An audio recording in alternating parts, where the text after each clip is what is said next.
출가합시다. 안녕하십니까, 출가일기의 석중입니다. 여러분, 우리 불교를 대표하는 꽃 하면은 무슨 꽃이 생각나는지요? 아마 여러분들 연꽃 얘기할 것입니다. 네, 맞습니다. 연꽃, 우리 영어로 표현하면 로터스라고 얘기하기도 하고, 산스크리트 얘기할 때는 뿐다리카 이렇게 얘기하기도 하는데, 연꽃이 많은 꽃이 있는데 왜 연꽃이 우리 불교를 상징하는 꽃이 됐는가 생각하면은 연꽃에 이렇게 특징이 있어서 그런 것 같아요. 연꽃 얘기하면은 철염상정이라는 말을 쓰거든요. 철염상정 해가지고 이 염자는 이제 물들 염자거든요. 더러운 염자, 오염되다 할 때 염자거든요. 우리 염색하다 할 때 이 염자 쓰기도 합니다. 염 해가지고 더러운 곳에 처하면서도 항상 깨끗한 모습을 유지하고 있는 것이 연꽃이에요. 그래서 우리가 연꽃 할 때 연꽃, 로터스 연꽃을 철염상정의 의미가 있어가지고 이렇게 얘기한다고 합니다. 아시겠지만 연꽃이 철염상정이라는 것은 더러운 곳에 처하면서 항상 깨끗하다는 것은 뭐냐면은 연꽃은 깨끗한데 피지가 않아요. 그런 연꽃도 있겠지만 거의 그러지 않고 연꽃의 특징은 뻘이든지 진흙같이 밑에가 아주 더럽게 물든 그 가운데에서도 항상 깨끗한 모습을 갖다 유지하는 것이 연꽃이에요. 그래서 연꽃 하면은 불교에서는 이 사바세계, 우리가 살고 있는 이 사바세계, 부처님 세계하고는 틀린 우리 중생들이 살아가는 이 사바세계가 어떻게 보면은 더럽다고 표현할 수 있잖아요. 만 가지 탐욕으로 가득 찬 이 세계에서도 항상 연꽃이 깨끗한 것처럼 우리 살아가는 이 사바 세계에서도 연꽃 같은 존재를 얘기할 때 이 연꽃을 표현하기 때문에, 그래서 우리가 불교에서는 연꽃이 우리 불교를 대표하는 그런 꽃이다 이렇게 말씀드릴 수 있겠습니다. 그래서 연꽃이 그와 같은 여러 가지 의미가 있지만 요처럼 상정의 의미가 있기 때문에 연꽃이 우리 불교가 됐고 꽃이 됐고, 이 연꽃이 예전에도 보면은 북송 때에 주돈이라는 사람이 연꽃을 너무 좋아했다고 해요. 이름이 이제 주돈이라고 쓰는데, 이 자가 이제 이렇게 주돈이 하면 주염계라고 하고 염계 선생이 얘기하는데, 우리가 알고 있는 태국 도설이다 해가지고 이 성리학의 아주 대표적인 사람이었어요. 나중에 주의한테 큰 영향을 미친 그런 학자였는데, 이 주돈이라는 사람이 이 애련선이라고 하는 글을 씁니다. 애련설, 이 아주 유명한 그 글인데요. 애련설이라 해가지고 연꽃을 사랑하는 것에 대한 그런 것을 얘기한 어떤 글이거든요. 주돈이가 이 연꽃을 너무 좋아해가지고 이렇게 글까지 지었는데, 연꽃이 왜 좋냐면은 거기 이유에 대해서 막 얘기합니다. 그 가운데 하나가 처음에 하면은 수륙 추모지하에 가해자 신문이나 자의당내 세인 심해 목단이요 진 도명 체국이라 해가지고 세상에 많은 꽃들이 있지만 당나라 이후로서는 사람들이 제일 좋아하는 꽃은 모란꽃, 목단이라고 하는데 모란꽃을 좋아하고, 그 다음에 은일자, 그 자기 신분을 숨기고서 자연에 숨어서 이렇게 살면서 가장 좋아했던 도연명이라는 사람이 있었는데, 그 사람은 국화꽃을 제일 좋아했다고 합니다. 왜냐면은 사람들이 왜 모란꽃 얘기할 때 모란꽃 좋아하는 이유는 뭐냐면은 부귀를 상징한다고 해요. 꽃 가운데 목단 있잖아요. 목단 이렇게 목단이라고 쓰는데, 목단이라는 것은 부귀를 상징한다고 해요. 꽃 가운데. 그 다음에 우리 국화 있잖아요. 국화는 이거는 은일자, 쉽게 말해서 깊은 산중에 있으면서 세속하고 다 모든 그런 인연을 끊고서 은은한 이 은일자의 모습을 갖다가 대표하는 것이 국화라고 하고, 이 연꽃은 일반적으로 얘기할 때 여기 애련설에 나오는 것은 뭐냐면은 군자, 도덕과 여러 가지 모든 교양을 갖추고 부처님과 같이 아주 훌륭한 인격을 가진 사람을 군자라고 하잖아요. 유교에서는 공자님을 갖다 이제 군자를 갖다 대표적인 인물로 얘기하는데, 이 연꽃은 군자와 같은 그런 기품이 있다고 합니다. 그러면서 이 주돈이가 애련설에서 연꽃에 대해서 막 얘기합니다. 그 가운데 이 목단과 이제 국화를 비교하면서 얘기했고, 그러면 연꽃이 왜 좋냐 해가지고 여러 가지 이유 중에서 철암상정의 의미도 있어요. 연꽃은 저 멀리 연꽃이 있는 곳은 보통 보면은 연못 한가운데 이렇게 있거든요. 왜냐하면 그 밑에 진흙을 받고 있기 때문에 사람들이 쉽게 가서 이렇게 만지면서, 우리가 일반적으로 꼭 보면은 그 해가지고 담에 있는 꽃이든지 그런 거 지나가다 이렇게 만지기도 하고, 뭐 장미꽃 예쁘다고 하지만 다 그런 거 피는 것은 길가든지 들에 뭐 흔하게 피는 것들이 그런 꽃들인데, 이 연꽃은 이 군자 같은 기품이 있기 때문에 일반 사람들이 가가지고 이렇게 손을 만질 수 있는 꽃이 아니에요. 왜냐면 질퍽한 그러한 진흙 속에 있기 때문에 연꽃의 이게 특징이 있어. 그래가지고 그것이 군자의 기품이 있다고 하고, 중통내직이란 말 써요. 그다음에 연꽃은 중통, 외직 이렇게 표현하기도 하는데, 연꽃은 중앙이 텅 비어 있어요. 연잎 보세요. 이렇게 쭉 있는데 연잎이 이렇게 연꽃이 특징이 가운데는 통하게 있다는 것은 텅 비어 있는데 바깥으로는 아주 강직한 모습. 연꽃은 막 물이 지어가지고 막 가지가 있는 게 아니고 한 줄기가 이렇게 쭉 올라가십니다. 그 뿌리는 진흙에다가 그런 것에다 진흙에다가 뿌리를 받고, 바깥으로 물 밖으로 나올 때는 하나의 그 줄기가 나와가지고 거기서 예쁜 꽃이 피는 거예요. 그렇기 때문에 가운데는 텅 비었지만, 연꽃을 딱 잘라보면 가운데 텅 비었거든요. 그래서 이렇게 길이 있듯이 그런 연꽃의 특징이 있는데, 가운데는 비었지만 바깥에서 보기에는 아주 강직한 하나의 딱 줄기가 나와가지고 강직한 모습을 가지고 있다 해가지고, 애련설에 보면 이제 연꽃에 대한 그런 특징을 얘기하면서, 그래서 나는 연꽃이 좋다 막 그런 얘기도 합니다. 그 다음에 또 하나 특징이 뭐냐면 향원익청이란 말을 씁니다. 그래가지고 또 하나가 향기가 멀리, 익청. 연꽃의 향기는 가까이 있으면서 이 코로 냄새 맡을 수 있는 꽃이 아니에요. 가서 맡을 수 없고 가까이 가서. 왜냐면은 연꽃이 이렇게 뻘에 있기 때문에 그런 특징도 있겠지만, 연꽃의 그 향기는 멀리, 향원 익청이라 해가지고 향기가 멀리 가야지만 더욱더 청아한 맛이 있어요. 모든 꽃은 우리가 보면은 꽃의 향기 맡을 때 가까이서 이렇게 좀 냄새를 맡아야지만 그 진한 냄새를 맡아가지고 꽃이 냄새 좋다 이렇게 표현하기도 하는데, 연꽃만큼은 그렇게 가까이서 이렇게 코를 대고서 연꽃 향기를 맡아보면은 향기를 잘 못 맡아요. 향기 별로 없다는 거예요. 근데 이 연꽃의 특징은 멀리서 바람이 불 때, 연꽃 향기가 올 때 멀리 갈수록 더욱더 청아하고 깨끗한 그런 향기를 갖다 품는 것이 이 연꽃의 향기의 특징이에요. 그래가지고 우리가 보면은 이 무슨 연꽃이 많이 펴 있는 그런 공원에 가면은 향원정이라고 하는 정자가 많아요. 여기서 향원정이라는 것은 주둔이가 말한 애련설에 나오는 향원이청에서 따온 말이에요. 그래서 여러분들 혹시 연꽃 뭐 유명한 데 많이 피는 데 가잖아요. 그 중앙에 한가운데 보면은 정자가 보통 하나 있는데, 그 정자 이름이 향원정 이름이 많아요. 그게 여기서 따왔다고 이렇게 할 수 있는데, 제가 말씀드리는 건 뭐냐면은 연꽃이 불규적인 꽃이자 이와 같은 특징이 있어가지고 많은 사람들이 좋아하기도 하고, 특히 불교에서 너무 좋아한다, 이와 같은 특징이 있어서 이렇게 말씀드렸는데, 얼마나 이 연꽃을 좋아했냐면은 우리 경전 이름 가운데 연꽃경이 있어요.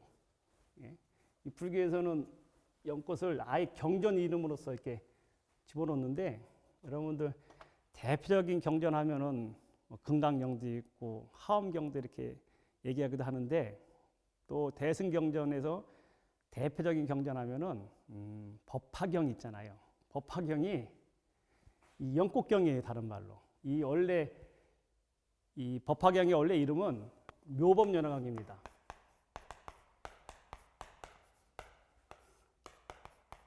묘법, 연, 화, 경.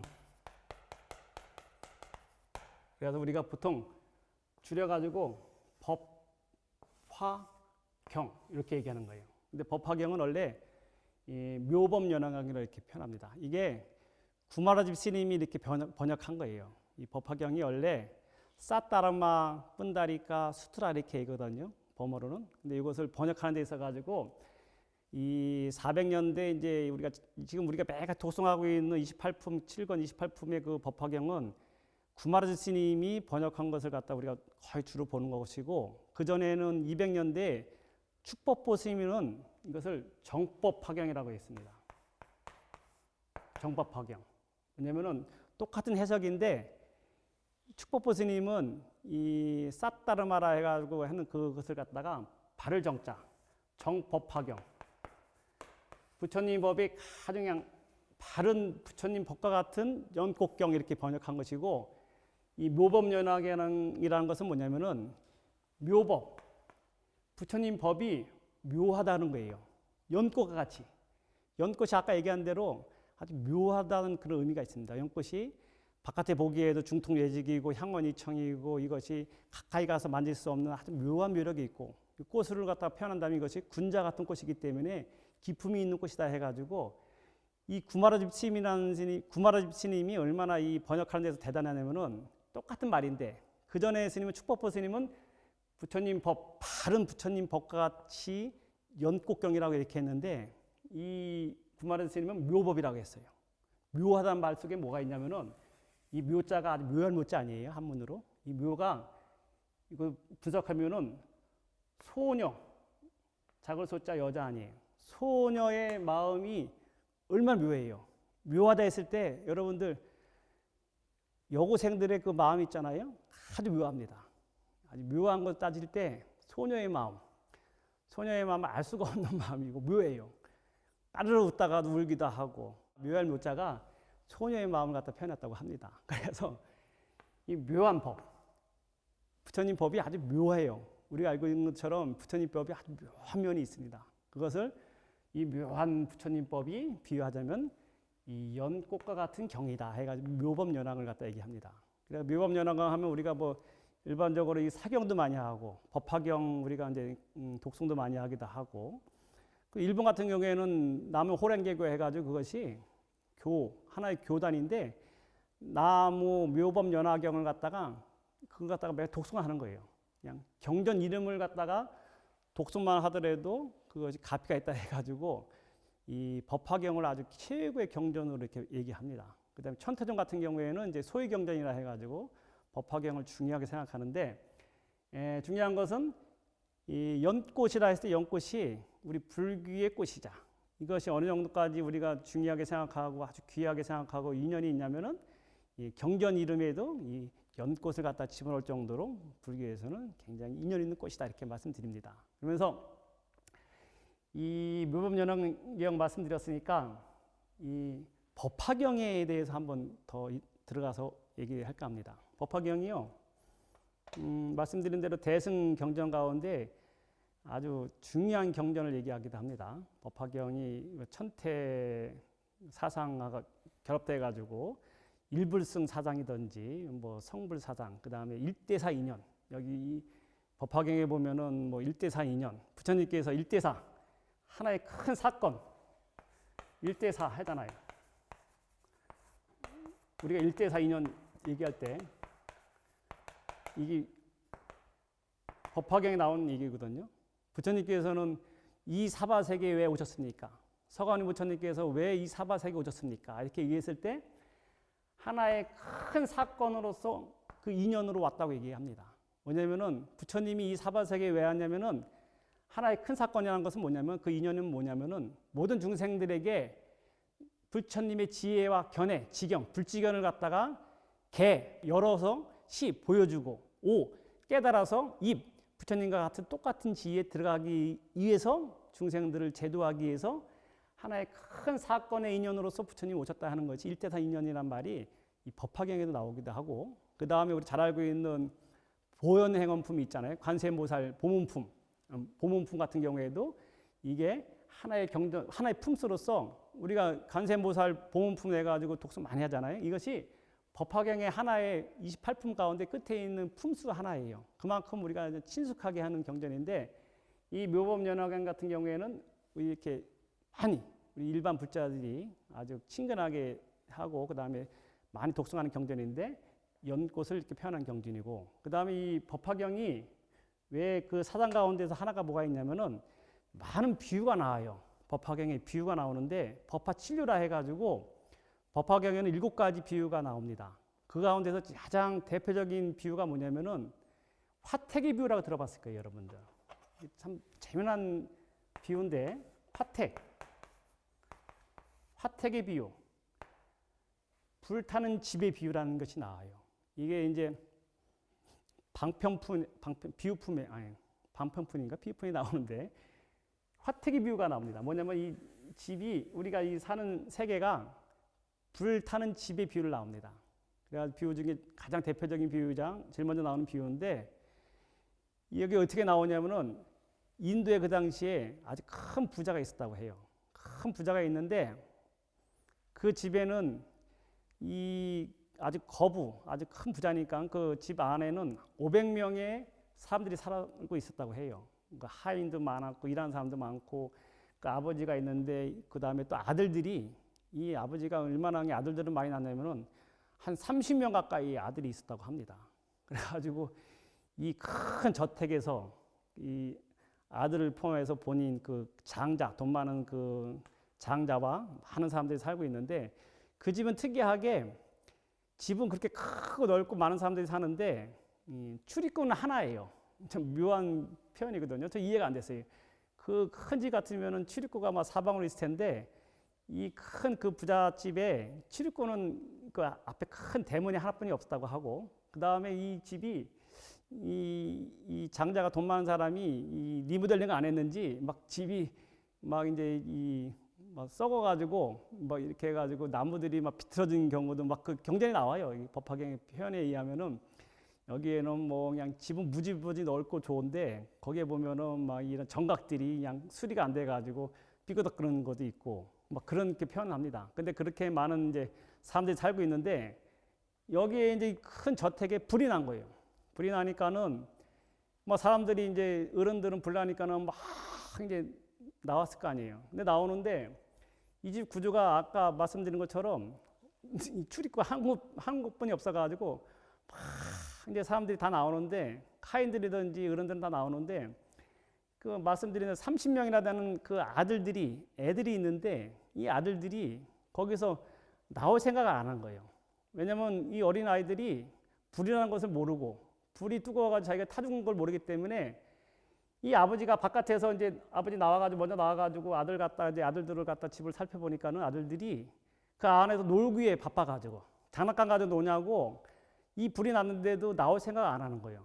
근데 들어가서 꺼내려고 하니까는 여기 이제 이 출입구가 하나니까는 사람들이 막 나오고 막 이게 들어가서 애들 하나하나씩 들고 올 수 있는 상황이 안 되는 거예요. 애들이 어디 가서 숨어 있는지 이게 찾아가지고 데리고 나올 수 없는 상황이 되니까는 아버지가 바깥에서 애들한테 이제 막 나오라고 얘기를 하지만 애들들이 보기에는 장난인 줄 알고 아버지가 우리하고 장난한 줄 알고 나올 생각을 안 하는 거예요. 그러니까는 이 아버지가 이제 애들한테 이제 쉽게 말해서 이제 얘기하기를 뭐냐면은 이렇게 내가 가가지고 한 명씩 들어오려면은 나도 죽을 수 있고 애들 갖다 못 나고 이렇게 애들 다 죽을 수 있겠구나 해가지고 하나 이제 꾀를 내가지고 뭐냐면 애들이 좋아하는 게 뭐냐 하니까 애들이 평상시에 마차를 갖다 좋아했어요. 마차. 해가지고 애들 장난감으로써 아버지한테 옛날부터 해가지고 그 전부터 해가지고 아버지 나 무슨 마차를 사주세요 막 이렇게 했던 게 기억난 거예요. 그러니까 아버지가 애들 보고 소리치기를 뭐냐면은 애들아 해가지고 여기서 어떤 아들은 양이 끄는 그런 마차를 갖다가 좋아하는 아들이 있었거든요. 그래서 그 아들한테는 누구야 네가 거기서 놀지 말고 지금 요 문으로 나오면은 내가 아버지가 네가 좋아하던 평소에 갖고 싶어 했던 양이 끄는 그런 마차를 사줄 테니까는 나오렴. 또 어떤 아들한테는 야야야 누구 아들아 몇 번째야 너는 네가 평상시에 사슴이 끄는 마차를 좋아하지 않았니? 네가 나오면 내가 사줄 테니까 빨리 나오렴. 또 어떤 아들은 좀 나이가 먹은 더 아들은 뭐냐면 네가 평상시에 소가 끄는 마차를 갖다 내가 갖고 싶지 했으니까는 지금 나오면 내가 사줄 테니까는 빨리 나오렴. 그렇게 해가지고 방편으로서 그 아들들 갖다가 이제 나오게 하기 위해서 아버지가 거짓말로, 원래 이제 사줄 마음이 없었는데 애들 갖다가 어쨌거나 불타는 집에서, 불타는 집에서 나와야 되기 때문에 애들 갖다 그렇게 방편으로서 애들 갖다가 이렇게 얘기해가지고 니들이 나오면 이와 같은 마차를 사줄게 해가지고 애들을 꼬셔가지고 애들이 다 무사히 이렇게 나오는 내용이 나옵니다. 그래가지고 나오자마자 그 집이 이제 폭삭 무너지면서 이제 그렇게 얘기가 나오는데, 왜냐면 이렇게 아버지가 아들한테 양이 끄는 마차, 그 다음에 사슴이 끄는 마차, 그 다음에 소가 끄는 마차 갖다 사준다고 애들한테 얘기 안 했으면 애들은 안 나오고 다 죽었을 거예요. 그래가지고 아버지가 아들들이 30명 나온 아들들한테 나중에는 애들이 갖고 싶어하는 양이든지 사슴이든지 소가 끄는 마차가 아니고 대배구라 해가지고 애들한테 제일 화려한 마차 갖다가 크고 흰 소가 꾸는, 인도에서는 크고 흰 하얀 이 소가 끄는 마차를 갖다 치고 치는 모양이에요. 왕이 이렇게 끌고 다니는 것처럼 제일 화려하고 좋은 마차를 갖다가 대배구라고 얘기하거든요. 대배구거라 해가지고 애들들한테 나중에는 다 나온 30명이라는 아들들한테 그 조그만 뭐 양이든지 사슴이든지 조그만 소가 끄는 그런 마차가 아니고 대배구, 크고 희고 아주 희다는 것은 좋은 것을 얘기하거든요. 크고 그런 마차, 거기다가 그 왕과 같이 아주 큰 모든 장식이 금은보화가 장식된 그런 마차를 갖다가 아이들한테 다 선물로 주는 얘기가 나옵니다. 이게 내용이 뭐냐면은, 이게 비유된 이유는 뭐냐면은 화택, 이 똑같은 얘기거든요. 법화경에 했을 때 이 연꽃경이라는 것은 뭐냐면 연꽃이 묘하다고 했잖아요. 연꽃이 진흙 속에 이렇게 처박혀 있지만 거기서 아주 아름다운 꽃이 나오는 것처럼 화택, 우리 중생들이 불타는 집에서, 아들들이 불타는 집에서 거기가 아이들 모르기 때문에 이 아버지는 부처님을 비유한 거예요. 법화경에서. 그 다음에 아이들은 우리 중생과 같은 그런 중생을 갖다 비유한 겁니다. 우리 중생들은 불타는 집에서 살고 있는 거예요. 우리들은 이 살고 있는 사바세계가 아주 좋은 세계인지 알고 여기 탐욕심에 해가지고 삼독심, 탐진치 삼독에 해가지고 여기서 물들어 살고 있는데, 아버지가 보기에는 그거는 위험한 집이에요. 불이 나가지고 우리가 타 죽을 수 있는 그런 집인데 거기서 빨리 나오렴.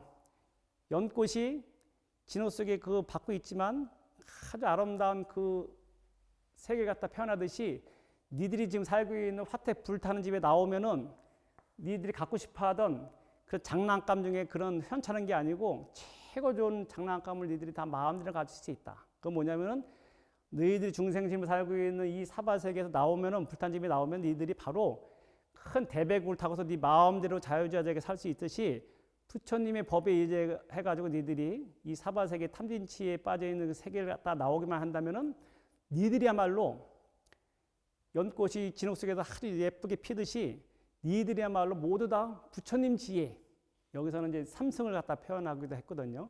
성문 영각 보살이라고 했는데, 수행을 해가지고 어떤 단계 있는 것이 대단한 게 아니고 니들이 원래, 아이들아 니네들이 원래 다 부처님이야. 니들이 다 자유자재로 이 사바세계를 갖다가 깨끗한 그 연꽃의 모양처럼 니네들이 다 아름답고 존귀한 존재이기 때문에 불탄 집에 나와서 이렇게 자유롭게 살렴. 그거 갖다가 이제 비유해진 경이 법화경의 여기 화택의 비유라고 합니다. 이게 아주 유명한 비유예요. 화택의 비유가 법화경에. 또 하나 비유 있잖아요. 7개 비유 중에 내가 말씀드릴게요. 왜냐하면 법화경이 이와 같은 사장이 있던 것을 말씀드리려고 하는 거예요. 또 하나는 비유가 뭐냐면은 화택의 비유 말고 궁자의 비유라는 게 있습니다. 궁자, 궁핍한 아들의 비유. 이게 탕자의 비유와 비슷한 내용인데 법화경에 나온 이 비유거든요. 여기도 또 나오는 게 뭐냐면은 예전에 어떤 아들이 하나 있었는데, 돈 많은 장자가 있었는데, 어렸을 때, 요건 신해품에 나옵니다. 정확하게 신해품에 나오는 내용인데, 법화경 신해품에 나오는 거거든요. 뭐냐면은 예전에 어떤 아버지가 있었는데 어렸을 때 아들을 잊어버린 거예요. 뭐 어디 공원이든지 우리가 알고 있는 뭐 어린이 공원 같은 데 갔다가 사람 많은 데 가가지고 아들 잊어버렸어요. 잊어버려가지고 이 아버지가 아무리 찾아도 그 아들을 못 찾았어요. 그래가지고 찾다 못 찾아가지고 결국 포기하고 자기가 살던 고향을 떠나가지고 너무 괴로우니까 자기 아들 잃었는데 찾지 못한 거예요. 그래가지고 다른 고을에 가가지고 열심히 일해가지고 돈을 많이 버는 그런 아주 장자 거부가 된 겁니다. 그래가지고 그 고을을 갖다가 거의 다 그 장자가 다스릴 정도의 왕과 같이 아주 그냥 많은 돈을 벌어가지고 많은 사람들을 거느리고 사는 그런 지위까지 올라가는데 아들을 잊어버린 다음에 50년 동안 이렇게 산 거예요. 그런데 어느 날 이렇게 보니까는 이 아버지가 높은 이제 다 침상에 앉아가지고 이렇게 해가지고 막 밑에 이제 하인들한테 무슨 뭐 시키기도 하고 그다음에 출납관계 그다음에 금은보화를 갖다 어디 갖다 놓으라 할 정도로 아주 그냥 왕과 같이 하도 높은 지위에 있으면서 막 지시하고 있는데 하도는 보니까는 궁자 이 거지같이 빈궁한 사람이 하나 왔어요. 자기 집에. 딱 보니까는 아버지가 딱 보니까는 50년 전에 잊어버렸던 자기 아들이야. 아버지는 아들을 알잖아요. 부모가 자식 모르겠어요. 50년이 지났어도 매일같이 한순간도 잊지 않고 있었던 그 꿈에 그리던 아들이 딱 나타난 거야.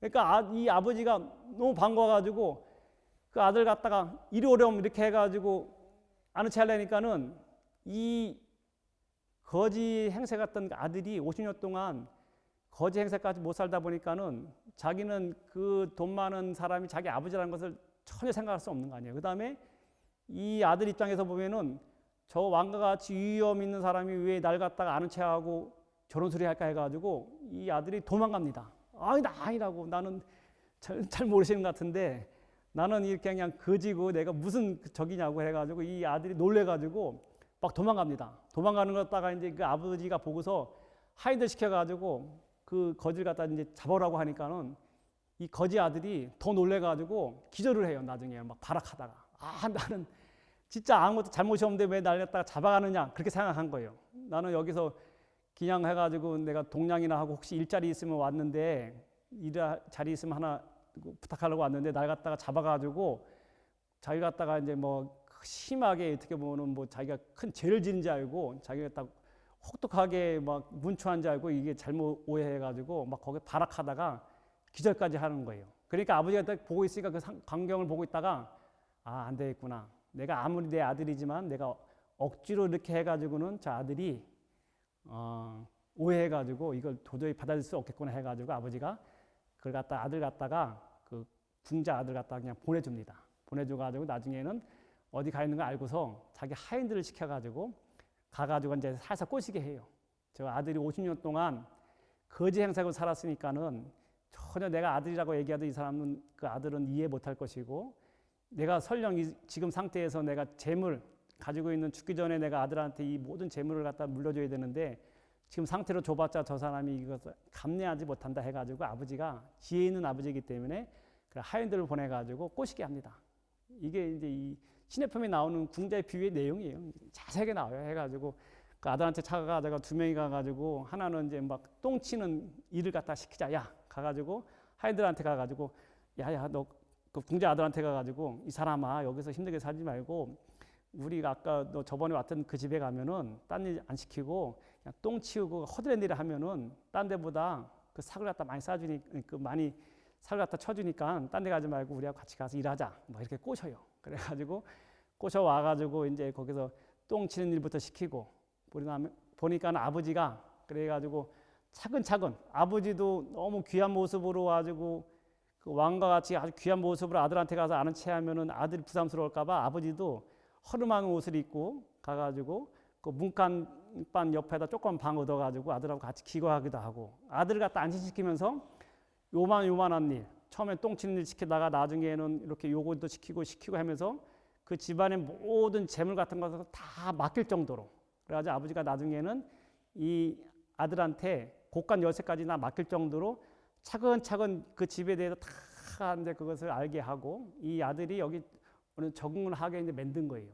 그 아버지가. 그래가지고 나중에 아버지가 돌아가시기 전에 많은 사람들을 모아놓고 그 다음에 이제 거기서 내가 죽을 날이 며칠 안 남았는데 사실은 지금 저기 똥 치고 있던 그 가난한 저 사람이 원래는 내가 50년 전에 잃어버렸던 아들입니다. 나는 얼마 있으면 죽게 되지만 나의 모든 이 재산을 저 아들한테 난 물려주고 싶습니다 해가지고 사람들이 거기서 이제 놀래고 그래가지고 이 아들이 그 모든 결국엔 재물을 갖다가 다 받고 아버지가 편하게 돌아가신다는 내용이 이것이 궁자의 비유라고 하는 법화경에 나오는 내용이에요. 이게 뭐냐면은 이게 사상이 중요한 겁니다. 법화경에 있을 때 연꽃과 같이 이 우리 중생들 갖다 비유한 겁니다. 우리 중생들은 원래는 다 우리가 돈 많은 부자, 다른 말로 하면은 원래 부처님이라는 거예요. 여기서 말하는 얘기는 뭐냐면은 우리 중생들이요, 이 사바세계에 다 물들고 살고 있는 우리가 보면은 옆에 있는 사람들이든지 누구든지 보면 아유 저 사람이 어떻게 부처님 같이 안 보이는 사람들 우리 눈에는 다 중생 모습병이 안 보이잖아요. 어떻게 저런 사람이 부처님이겠어 하지만 부처님의 눈으로 법화경의 눈으로 보면은 거지와 같은 아들도 원래는 큰 부자였다는 거예요. 다른 말로 비유하자면은 원래 우리 중생들이 다 부처님이었다는 거예요. 법화경에서 얘기하는 내용은 뭐냐면은 원래 우리 모두가 부처님이라는 것을 얘기하는 거예요. 그러면서 이 궁자와 같이 가난한 사람이 원래 자기가 부자인지를 모르고 바보같이 우리가 가난한 사람으로 살았지만 원래는 우리가 모두 다 부처님과 같이 깨달은 존재라는 거예요. 이 법화경에서 그렇게 얘기하고 있는 내용입니다. 이것이 다 이 비유의 내용은 법화경의 한마디로 말하면은 우리 모두는 부처님 그것을 얘기한 거예요. 그 의미는 뭐냐면은 연꽃과 같은 존재다. 다른 말로 얘기하잖아요. 이 사바세계에 다 물들고 살고 있더라도 이 사바세계에서도 우리가 부처님의 공부를 따라서 부처님의 가르침을 따라서 우리가 부처님같이 살면은 그 아름다운 연꽃이 피어나듯이 이 사바세계에서도 우리가 부처님과 똑같은 그러한 불지견을 얻어가지고 부처의 지혜에 갈 수 있다. 이것이 법화경의 내용이에요. 그래서 제가 이제 연꽃과 비교해가지고 이렇게 말씀드리는 이유는 뭐냐면은 우리가 철암 상정의 모든 그런 존재들이라는 걸 잊지 않으면 좋겠습니다. 우리가 주위에서 보면은 이렇게 힘들기도 하고 사는 게 힘들고 그다음에 옆에 있는 사람들이 모든 사람들이 부처의 눈으로 이렇게 보면은 불쌍하게 볼지 모르지만 그 불쌍한 사람들이 다 원래는 부처님이라는 거예요. 우리가 부처님인지 모르고 중생의 노름을 하게 살기 때문에 중생인지 알지만 원래는 다 부처다. 그것을 연꽃에 비유해 가지고 얘기한 것이고 그 연꽃경 대표적인 경이 법화경이고 법화경의 주 내용은 우리 모두 부처님이다. 그 내용을 설하고 있습니다. 그래서 여러분들 다 소중한 아주 귀중한 그런 부처님이시거든요. 여러분들 그거 잊지 마시고 부처님 같이 그렇게 행동하시고 열심히 수행하면은 여러분들이 다 부처님이라는 것이 확인할 수 있을 것입니다.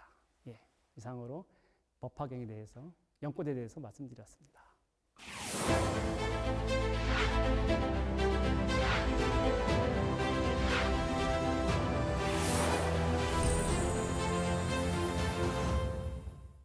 출가에 대한 모든 궁금증을 풀어드리는 출가 백문백답 시간입니다. 석중 스님의 출가일기는 출가에 대한 모든 것을 여러분과 함께하는 시간입니다. 출가에 대한 궁금한 점이 있으신 분들은 사설 내용도 좋거든요. 엉뚱한 내용도 좋습니다. 어떤 내용이든지 아래 주소나 프로그램 댓글, 유튜브 댓글로 남겨주시면 제가 성실히 답변해 드리도록 하겠습니다. 여러분이 보내주신 질문 만나보도록 하겠습니다. 저는 불교 유치원을 나와서 고2 때까지 사찰의 중고등부 법회에 다녔고 대학생 때는 선생님으로 봉사도 했는데 취업 후에 바빠져서 신행 활동을 통 못하고 있습니다. 잦은 출장에 야근이 이어지는 생활이 몇 년째 계속되다 보니 너무 지치고 언제까지 이렇게 살아야 하는지 회의가 듭니다. 이제 곧 출가제일인데 이번 출가 열반 정진 주간만큼은 제대로 기도를 하면서 살아갈 힘을 얻고 싶은데 어떻게 기도하면 좋을까요? 예, 사연 보내주신 분이 아주 불교 유치원도 나오고 중고등학교 법회도 다니고 대학생 때는 또 이 봉사도 활동한 거 보면은 불심이 굉장한 것 같습니다. 근데 또 사회생활 하다 보니까는 또 이 불교 생활을 좀 등하시한 것 같은데 지금 이제 얼마 안 있으면 이제 출가 제일 음력으로 이제 2월 8일이라고 이렇게 얘기하고 그다음에 열반제일이 음력으로 2월 15일 이렇게 얘기하거든요. 근데 이 기간을 맞아가지고 한 일주일 기간 동안 아마 특별한 기도를 하고 싶은데 그런 마음이 있는 것 같은데 글쎄요, 뭐 제가 추천해 드린다는 것은 그렇고 저는 늘 그렇게 말씀드리고 싶어요. 뭐 특별한 기도는 없는 것 같아요. 그건 뭐냐면은 자기가 평상시에 하던 기도 있잖아요. 어떤 사람은 평상시에 아침에 일어나가지고 108배든지 또 이제 경전을 독송하기도 하고 금강경 독송하는 경우도 있고, 어떤 사람은 이제 연불 해가지고 나무함을 타분하는 사람도 있고, 어떤 사람은 또 참선 해가지고 하루에 몇 시간 뭐 30분이라도 한 5분이라도 이렇게 명상이든지 참선하는 경우가 있을 텐데, 좋고 나쁜 건 없습니다. 자기한테 맞는 거 그동안에 못했으면은 그것을 하는 게 제일 좋은 것 같아요. 어떤 사람은 뭐 그런 경우 있거든요. 뭐 절에 하니까는 간센보살 정건하면서 막 열심히 하니까 어떤 신도가 와가지고 아이 간센보살 하지 말고 지장보살을 하면은 또 가피가 있으니까 지장보살 그 정근을 하라고 막 그런 경우도 있고, 또 어떤 사람은 아이 무슨 뭐 저기 해가지고 금강경을 독송하고 있으면은 금강경 갖다 막 매같이 이제 독송하고 있으면은 금강경 하지 말고 뭐 해가지고 지장경을 읽어야지 막 조사 천도가 되고 빨리 이렇게 가피를 놓는다 해가지고 무슨 경전이 좋다 막 그런 식으로 얘기하기도 하는 경우를 가끔 봤는데, 결론부터 말씀드리면은 좋고 나쁜 건 없다. 거기서 뭐냐면은 자기 평상시 자기 하던 거 제일 익숙한 것을 갖다가 열심히 하면은 소위 말해서 길 하나 통하는 것처럼 다 내용은 똑같아요. 뭐 참선을 해가지고 도를 통하고 부처님 길을 가나, 아니면 연부를 하거나 금강경을 하거나 하엄경을 하거나 법화경을 하거나 가는 건 똑같습니다. 그것은 특별한 기도는 없다. 그 대신 이제 사회생활하면서 그동안 이제 많이 불기대에서 그 수행을 갖다가 좀 게을리했으면은 이번 기회를 통해 가지고 자기가 한번 그동안 못했던 거 한번 마음 다잡으면서 일주일 정도 자기가 하고 싶은 수행 열심히 하면 되지 않을까, 저는 개인적으로 그렇게 생각하고 있습니다.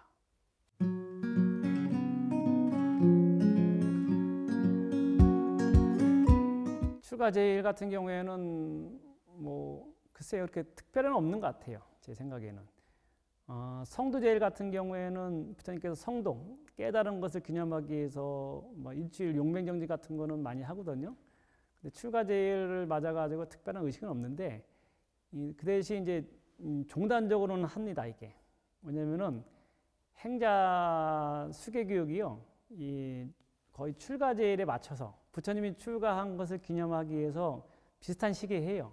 일치하지 않는데 일반적으로 동안거가 끝나잖아요. 동안거가 이제 음력 1월 15일 날 끝나면은 한 며칠 있다가 일주일 안으로 해가지고 전국에 있는 그런 사찰에 있는 행자들을 갖다가 한 군데 모아서 이제 그 수계 교육을 해요.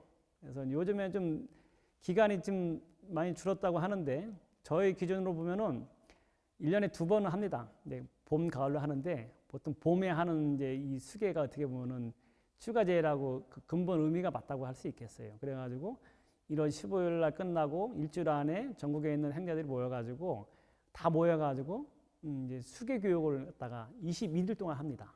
21일 동안 이제 수계 교육을 한 다음에 22일 날 마치는 날이 거의 출가제라고 비슷해요. 그래서 부처님께서 출가한 것처럼 전국에 있는 모든 그 행자들이 모여가지고 전국 사찰에서 한 6개월 이상 이제 수행한 행자 생활을 마친 그런 사람들 모아놓고 21일 동안 그 교육을 마친 다음에 보통 출가제에 가까운 날이 되거든요.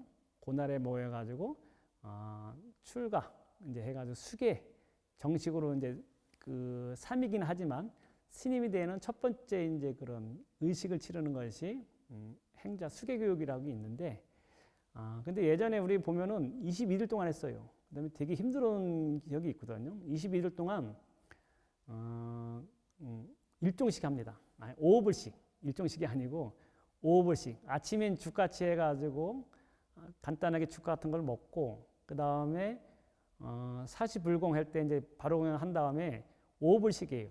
그래가지고 저녁 때 되면은 이제 밥을 안 먹으니까는 21일 동안 밥을 안 먹어가지고 오후 동안 안 먹어가지고, 저 같은 경우에도 이제 식탐이 많은지 먹는 걸 좋아하는데 못 먹어가지고 아주 그냥 배고픈 그런 기억도 있었고, 그 다음에 21일 동안 해가지고 이제 매같이 절하고, 그 다음에 뭐 경전 매같이 읽고, 그 다음에 이제 삼보일배라 해가지고 그냥 맨 땅에 그때 되면 춥기도 하거든요. 그러면 막 맨 땅에 해가지고 얼음도 있고 눈도 있는데 거기서 삼보일배 해가지고 쫙 일주문에서 해가지고 도량까지 이렇게 했던 기억도 있고, 또 맨 마지막에는 이제 3,000배 해가지고 철야로 해가지고 이제 3,000배를 맞춰야지만 그 다음 날 이제 계를 받고, 이제 우리가 스님이다 해가지고 이제 3이긴 하지만 그렇게 계를 받았던 그런 기억이 있는데, 요즘에는 이게 들어보니까는 기간도 37일, 21일이 아니고 한 보름 정도 그렇게 한다고 합니다. 왜냐면은 너무 길어지면 힘들어서 우리 행자님들이 또 요즘에는 또 너무 20일 동안 하면은 중간에 또 나가고 그러면 어떡하겠어요. 귀하게 들어온 그 행자들이 혹시나 이제 이렇게 너무 힘들어할까봐 이렇게 좀 위로도 해주고, 그래가지고 기간이 중요한 게 아니고 발심한 것을 중요하게 생각하기 때문에 한 보름 정도 한다는 소리 들었고, 그 다음에 우리 때는 뭐 굉장히 엄격했는데 지금은 여러 가지 조금 좀 시대에 맞게 요즘에 이제 젊은 사람들이 요구하는 것도 많이 수용해주고, 그래가지고 출가 그 수계 교육이 예전처럼 아주 힘든 그런 시기는 아니고 무난하게 이렇게 누구든지 이겨낼 수 있다고 이렇게 저는 알고 있습니다.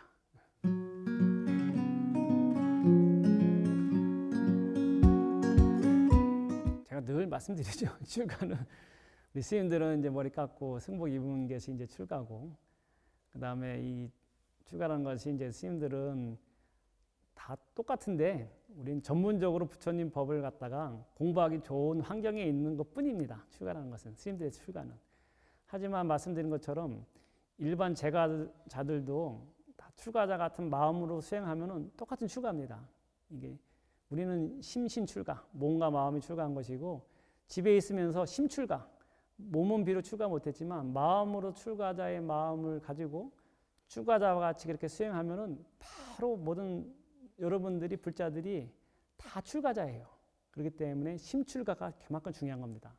너무 뭐 나는 출가 못했기 때문에 부처님 법을 당대에 있어가지고 내가 부족하지 않을까? 전혀 그렇지 않거든요. 집에 있으면서도 출가자와 같이 그런 수행을 열심히 한다면은 여러분들이 모두 다 출가자다 이렇게 말씀드릴 수 있겠습니다. 여러분들 가정에서 수행의 끈을 놓지 말고 언제든지 수행자와 같이 이렇게 사시면은 여러분들이야말로 진정한 출가자라 이렇게 말씀드릴 수 있겠습니다.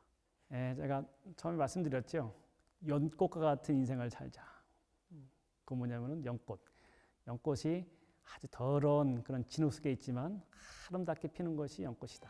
우리들 모두가 이 사바세계에 발을 딛고 있지만 우리 모두가 소중하고 예쁜 다 꽃이고, 더 나아가서는 법화경에서 얘기한 것처럼 우리 모든 부처님입니다.